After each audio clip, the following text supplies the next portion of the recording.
What's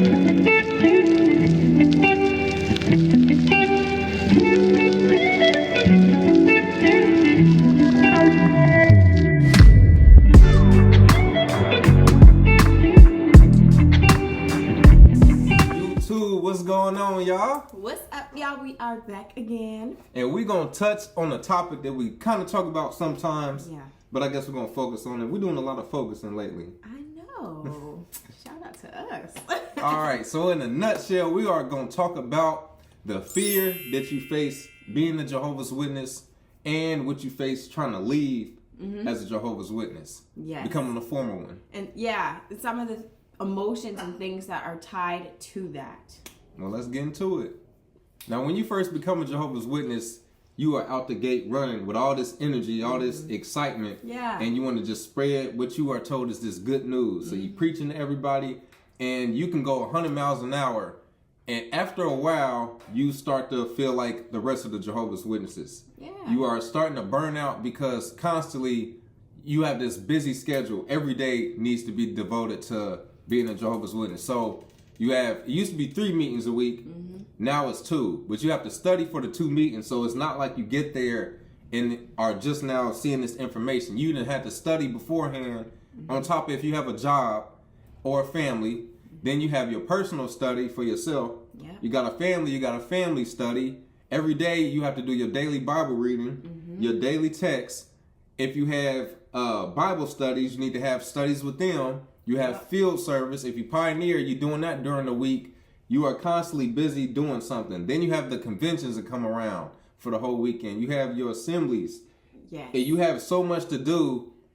But after a while, you realize, dang, this ain't like everything else. Like I could take PTO off, or Right. with school I get summer break. Like I work and then I get a break or a winter break. There's no breaks. And then even with the Bible reading, I used to think about this like, all right, we get the Revelation, then we start back over at Genesis. And I would think like, as long as this system go on, we're going to be doing this every week. Yes. It's nonstop. And this is where the fear comes in, because you're told if you slow down, this is when Satan, he on the edge of his seat, waiting for you to slow down a little bit, and he going to jump on your back and make you do bad stuff. So you don't want that to happen. You don't want to be spiritually weak.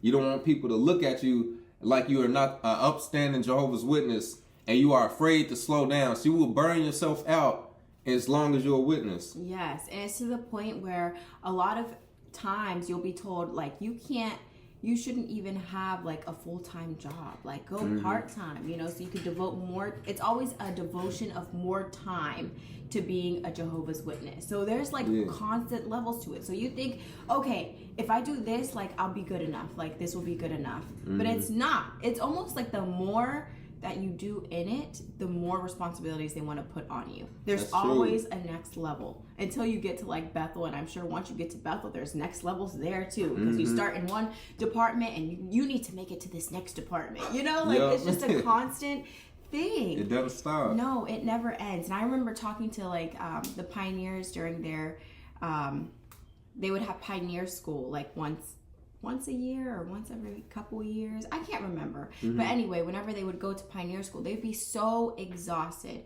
And they would say, yes, like, we're exhausted, but we are just like spiritually happy, and it's a good exhaustion and things. And this is why we compared it to the pyramid schemes, because they kind of give you like the same kinds of ideas. You need to keep going, keep going, keep going. And if you don't succeed in this, then it's your fault.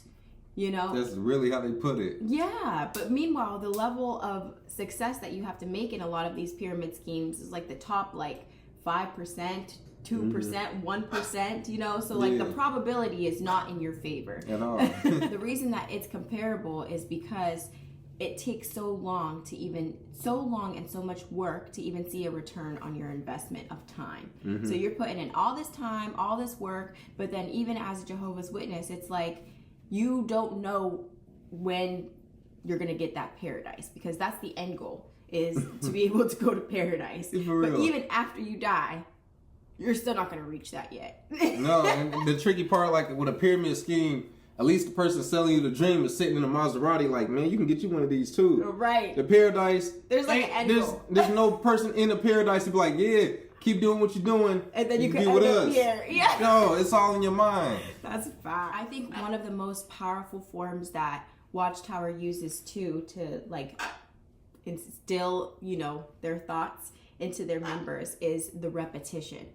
There are constant like slogans and things that are repeated through every week. The end is near.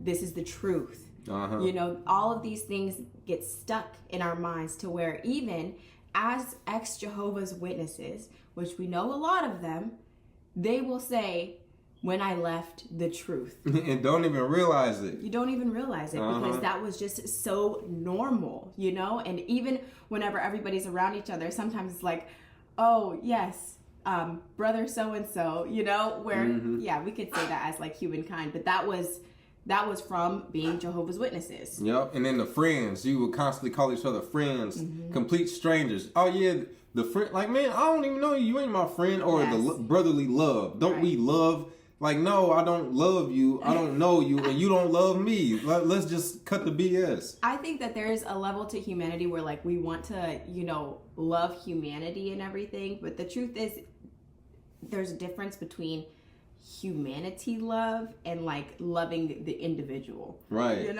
you are forced to love. You need to love your brother and sister, or else this is another fear tactic. Or if I don't love this person regardless on how they treat me, then it's something wrong with me. Nah, you ain't gotta have no love for this person who is not a genuine individual. Yes, and it's so taboo to say something like that though. Like, because it's a part of the group thinking, Everybody needs to be thinking the same way. Everybody needs to carry themselves the same way. That's true. I had seen someone on TikTok and there was a lady saying that group thinking damages individuality. It does. And it's so true, especially in this organization. You are no longer allowed to be an individual once you join Jehovah's Witnesses because you are given a checklist of things that you have to be, have to believe, and have to abide by.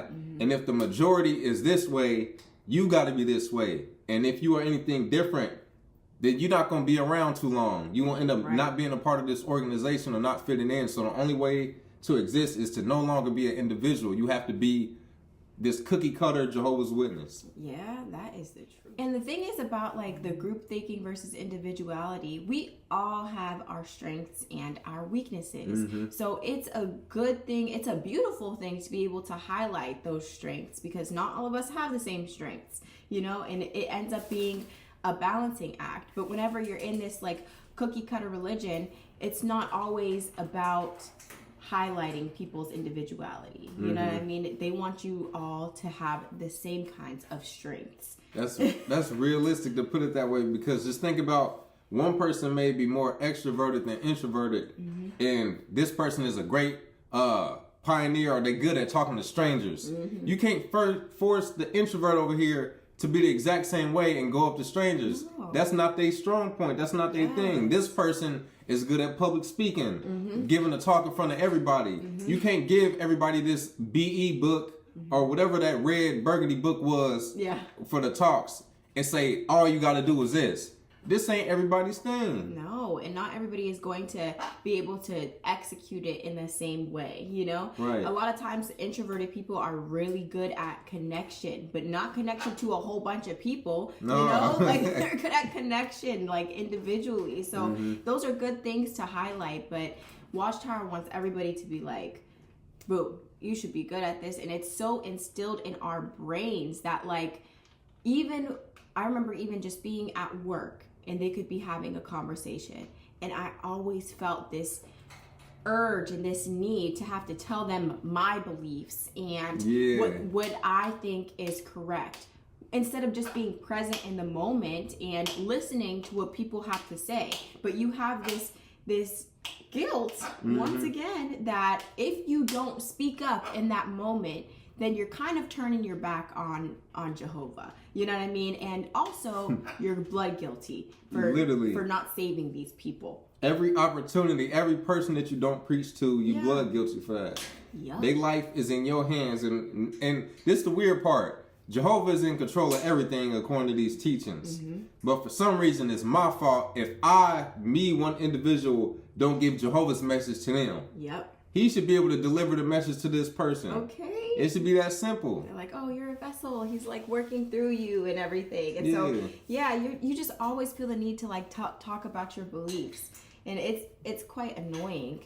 It annoyed me. I don't care to hear about that stuff. Yeah, and you don't embrace anybody else's beliefs or where they're coming from. You know what I mean? Because they could have grown up in different countries. This has been their culture for years, and you have this arrogant way of thinking like, oh, but that's wrong. Even though I ain't even looked into it. Have not looked into it or anything. All I know is it ain't what I'm talking about, so it's wrong. So it's wrong. Yeah, and it's 4,000 different religions, and like we say, 40,000 different Christians. Yeah, But somehow your Jehovah's Witness belief overrides everything, and you're not even gonna listen to nobody else's. Yeah, it just doesn't make any sense. And another thing that people have this fear and guilt about is the past mistakes. And if you have ever been a witness that got in trouble for something, maybe reproved or even disfellowshipped and came back, or maybe stayed out, you have this fear of, I'm not good enough. Because they would even throw little shots at you, but also try to commend you like, oh, welcome back to Jehovah. But they would say little slick stuff like within talks, like, people that have been in the world have more baggage. Or they, it's like wrinkling up a piece of paper and straightening it back out. It's not as clean as the other papers. And it's like, well, what's the point of coming back if Jehovah wipes your sins completely clean? And they would say as white as white can be, just clean. If that's the case, then when you get in trouble again, they shouldn't be able to bring up the past like it's a felony. Like, well, we're just going to disfellowship you because this isn't the first time. It is the first time. Okay. According to Jehovah, the slate has been wiped clean. Yeah, that's over. That don't exist no more. Don't bring that up. Right. It's just always this problem of like not measuring up, especially after you've been disciplined. It's like inevitable for you to not feel guilty in this religion. And even with something as simple as our mind doing its own little critical thinking and having questions, you feel guilty about having certain questions because they will say from the platform, from Bethel, this is coming from the governing body members, like, is it okay if you question the governing body members? And then you're thinking like, oh, does that mean I'm not going to make it to paradise if I question them? But these are humans. Like, what do you mean? Like, I'm allowed to question. And the track record.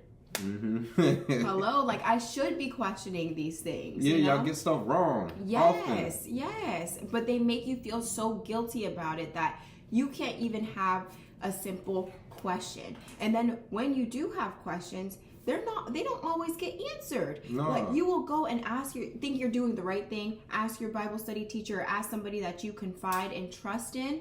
And then if that question sounds a little bit like apostasy, are you questioning God? Like, have you been watching apostate material? And then they telling on you. It's going to spread like a wildfire. Hey, so-and-so, well, I don't know about them, they're bad association. They question ABC, right? They question the elders. You can't have questions. Now we're going to get into when you leave. Because even then, so many remnants of this religion stays within you, and that's why you have to go through this like deconstruction, reconstruction situation. Because even when you leave, it's like you're thinking, well, how did I even fall for that? You know what I mean? And you have all this guilt about how you even became a part of this. Yeah, why didn't I see it? Yeah. But really, you have to release that guilt because it's not, you can't do anything about it. You know what I mean? That's what it was in that moment of time. Yeah, what can you do? And you have to understand, you as an individual, you are going against professional people. These are professionals. The governing body, all of these people included, people that run cults are not stupid. The members may feel kind of stupid, but they just got because they wasn't up to par with these people. It's like psychology. They know what words to say. They know what methods to use. They know the repetition. They know how to basically brainwash you and then how to hold things for ransom to get their way. I wouldn't be surprised if they all went to school or took some type of courses to understand how to manipulate people. At that, millions of people falling for this okie doke. I'm telling you. Come on, this is top tier, but like you were saying, you can't beat yourself because you didn't know. Now you know. And especially if you were somebody who spent a long time in this religion, and it's like, man, I gave up this, I gave up that. The reality of life is what you gonna do about it? Yeah. You cannot go back and fix some old stuff. No. And if you knew better, you do better. That's it. And tell yourself that. Yes, it's as simple as that, just like what you said. Because the sad part about it is that there's so many problems too with family relations that come to afterward. Like if you were, we hear a lot about like parents and stuff who still have children in it, and now their children are shunning them because they have chosen to take a different path, you know? Right. And it's like, dang, like I feel so guilty for even, it's not even a hate thing or anything like that, or feeling disappointed in the child. No, it's like, I brought you into this, you know? So you have that guilt about like, dang, like I brought you into this and you're just doing what you're supposed to do, you know? What you were taught to do all these years. And what can you really do about it? Yeah. The truth is, like, if you have family and friends in it, you know, or I'm going to say especially family, because sometimes those friendships are just so superficial they can be, you know? But if you have family in it, it's not that they don't care about you. It's not that they don't love you and that's why they're shunning you. It's that they are literally victims of brainwashing that is happening in that religion. Yeah, it's not personal. Nothing in life really is personal.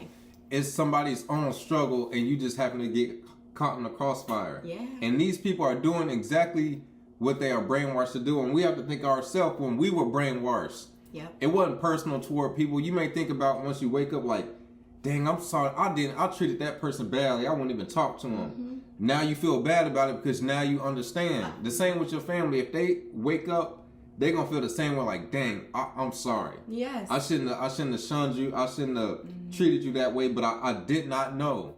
And they feel like they're doing the right thing. Yeah. Like, it's that simple. I will never forget, like, once I left, I had to apologize to one of my best friends at the time because she was in this relationship and she was, like, about to get married, but she had just gotten, like, reinstated, like, maybe within a year. And then she had went into this relationship, and I remember telling her, like, but it was all this noise in my ear. That's what it was. Like, you know, like, that's not the right thing to do. Like, she should pioneer and make sure her spiritual health is, like, at an all-time high kind of thing, you know? Right. So I'm thinking that I'm going to be telling her the best thing that's for her. Right. But it's not. Like, you don't know everything. You know what I mean? But at the time, I'm like, I remember telling her, like, are you sure that this is what you want to do? You want to get married? Like, you don't want to, you know? And she felt some type of way about it. And years later, once I woke up, I just could not get that out of my mind. Like, I felt so bad that I even said anything about that. Because for one, who the heck was I to judge what the heck she was going to do with her life? You know what I'm saying? So, like, even if it wasn't the right decision or becomes the wrong decision, it was the right decision for that moment. You know what I'm saying? Like, so it's just the, again, like the arrogance that comes with being a Jehovah's Witness sometimes and constantly judging other people's actions instead of just looking at your world. It's true. What's the name? Jerron had compared witnesses to crackheads. And that was one of my favorite videos he did. Right. So even like your family, if you ever dealt with people that's on drugs or family members on drugs, they do things under the influence of those drugs that they wouldn't normally do. Yes. And it's not personal. Like, this person may never steal from you, but when they on crack, they will steal the change out your cup holder. And it's like, really? Like, bro, what's wrong with you? And it's the same with these witnesses. It's like, you gonna cut me off for what? I'm your son, I'm your brother, I'm your child, whoop-de-woo, but they under the influence of this governing body ghetto dope. Like, that's what it is. Facts. Such a good comparison. For real. One of my favorite phrases, I kind of made it up in my head recently. I was thinking about this. And I went back home and I always reminisce on, like, growing up because that's something we always think about the past. Facts. But I realized, like, but today is going to be the past later down the line once I'm older. Like, I feel like, man, I'm in my 30s now. Yeah. But I'm going to look back on the 30s like, man, I remember when I was 30. So the phrase is, you can't fix then, but you can fix now for later. Yeah, that's facts. It's the truth. You can't fix when you was a Jehovah's Witness. But right now, this part of you waking up, do everything you want to do now. Yep. Explore all your talents, all the things that you couldn't do before. Yeah. Do it now so you can look back and be like, man, even though I'm in my 50s, 60s, 70s. I'm glad I got to go to Cancun and do this. Yes. I'm glad I got to go to this party. Or, you know, finally stand on stage and do an open mic. Yeah. I'm glad I got to do it because today is what you're going to look back on next month, next year, etc. That is the truth. And sometimes it's just about bringing awareness to it too. Like bringing awareness to your present moment and actually enjoying it and being there and being present instead of reminiscing or being stressed about the past or about the future, just like focusing on the moment, you know. I think that helps, and bringing awareness to certain aspects of your personality, because like with me, with the people that I care about, I can still be like judgy, you know, and I feel like that was a Jehovah's Witness quality in me, but maybe it's just me, you know, I don't know. But I try to bring awareness to it often because I recognize whenever it comes out, you know, and to me, it's always about me caring so much about the people, but your opinion is not always needed. Like, this is something that I constantly have to tell myself. Yeah, I pulled that in the when I first started doing tarot cards. Yeah. And it was saying meddling in others' affairs. Right. And it's like your intention is like you, especially when you elevate in life, you want to bring everybody with you. Yeah. Everybody ain't on what you on. Yeah. When I start to eat healthier, I want everybody around me to eat healthier. But it's like everybody don't want to do that, and it was hard to watch people eat something that you know is gonna give them cancer, and it's like, yo, like.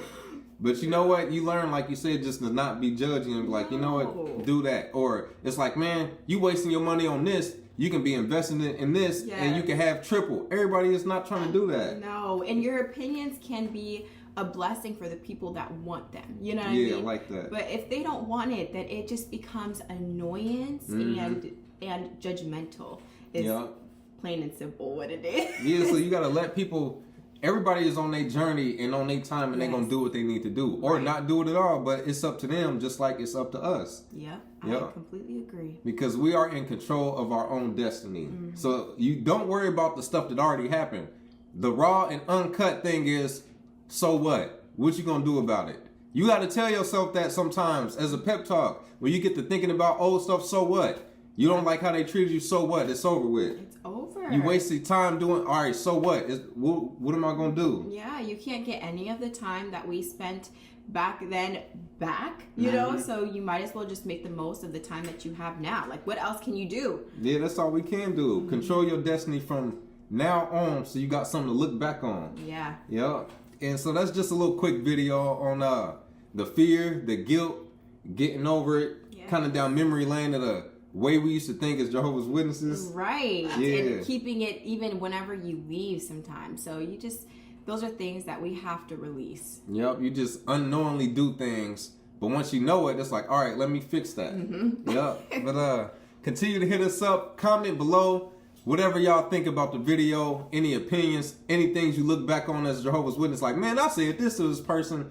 I had some nerve talking to them like that. I swear I have so many of those moments. Same. Or somebody said to you that had you messed up. Okay. You feel me? But Instagram, y'all know what that is, at Awaken Truths IG. TikTok, we've been busy, but we about to get that back in motion. That's at Awaken Truths LLC. We have our healing journals, the PMO edition, as well as the normal edition, and those are down in the description box below. And other than that, don't forget to like, comment, and subscribe, and we will catch y'all in the next one. Peace.